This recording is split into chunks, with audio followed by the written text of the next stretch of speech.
गलिया तो बलिया झूमे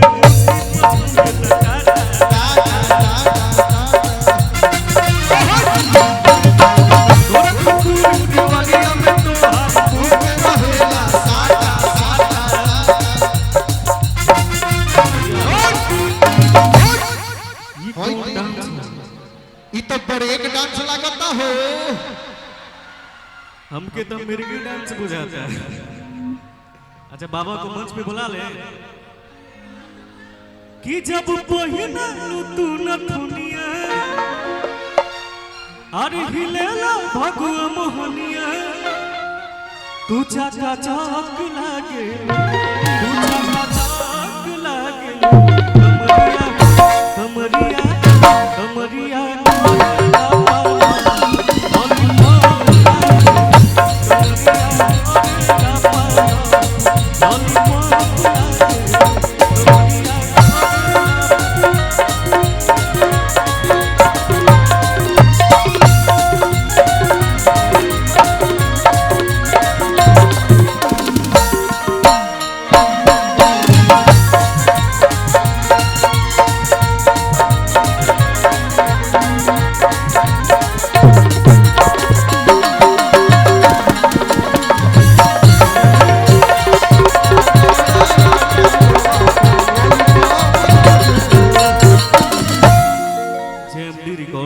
गोविंद भाई की तरफ से बहुत बहुत आशीर्वाद आया। क्या भैया भोजपुरी हो या भक्ति भोजपुरी भोजपुरी भी ऐसा गीत संगीत विनय बाबू मंच के देखते हुए माई बहन के देखते हुए भोजपुरी का ऐसा गीत संगीत हो तो सबको सुन सके। आइए ज्योति जी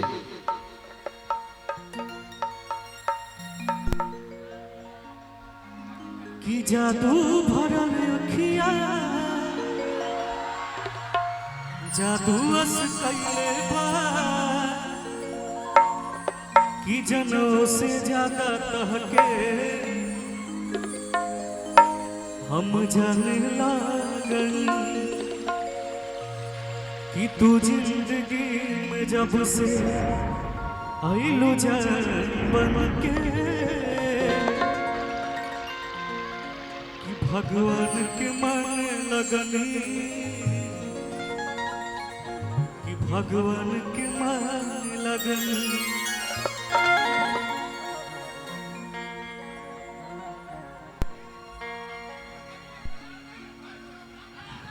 आप लोग साइड हो जाइए। अरे रुकिए 1 मिनट रुकिए विनय जी जो स्टाफ नहीं है उनको नीचे उतार दिया जाए प्लीज। जिनको मैं नहीं पहचानता हूँ आप लोग प्लीज नीचे चलो। हेलो हेलो भैया भैया भैया भैया हो गए चला भैया भैया भैया विनय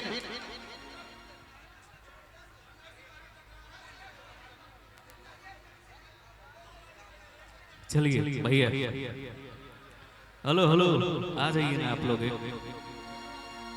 एक जन को याद है। हेलो थोड़ा जल्दी में हमरे खातिर तोहरा के दुनिया में भेजले हमरे खातिर तोहरा के दुनिया में भेजले भगवान बड़ी फुर्सत से तोहरा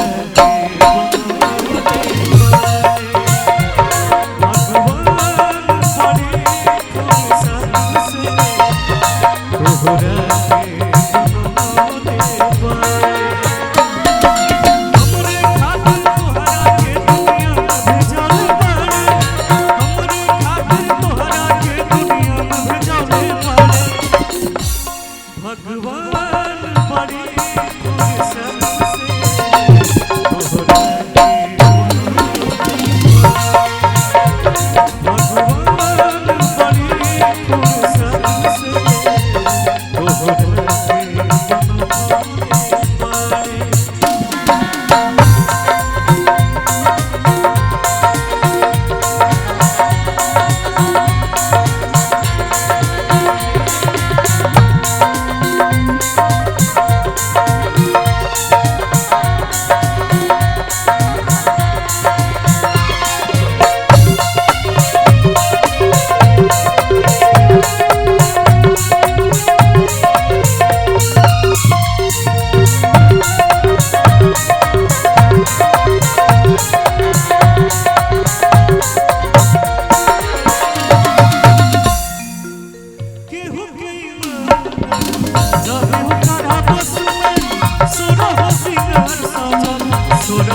हुस्न की जादू अदा के मंदिर पे चलो ले बाड़े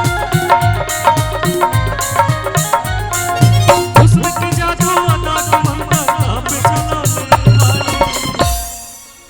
बैठ के आराम से भैया आनंद लीजिए कि भगवान बड़ी फुर्सत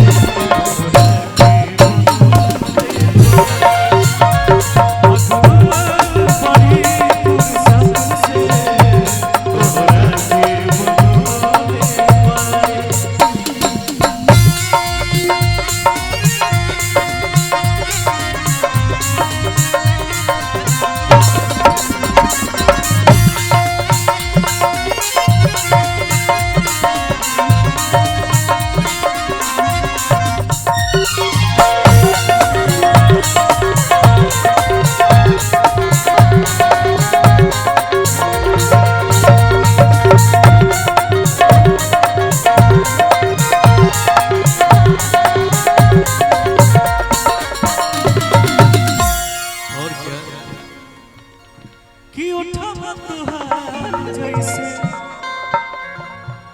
हाँ भोर के किरनिया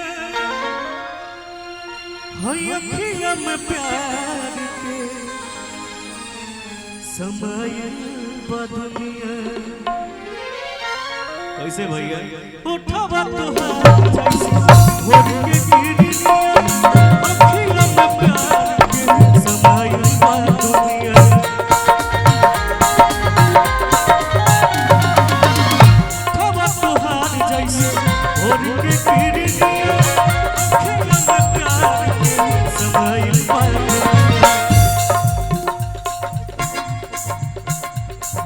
हुस्न की जादू अदा के मंदिर पे चलो ले बाड़े हुस्न की जादू अदा के मंदिर पे चलो ले बाड़े क्या हो गया यार हे प्रभु अरे बैठल मरते कुछ नहीं थे भाई आदरणीय हमार प्रेमचंद सिंह जी पंचायत समिति डुमरी बुजुर्ग की तरफ से बहुत बहुत पुरस्कार फिर से बोल दे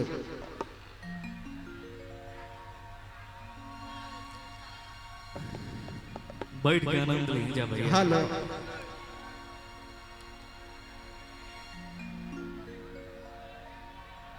आइए भैया हेलो कि भगवान बड़ी फुर्सत से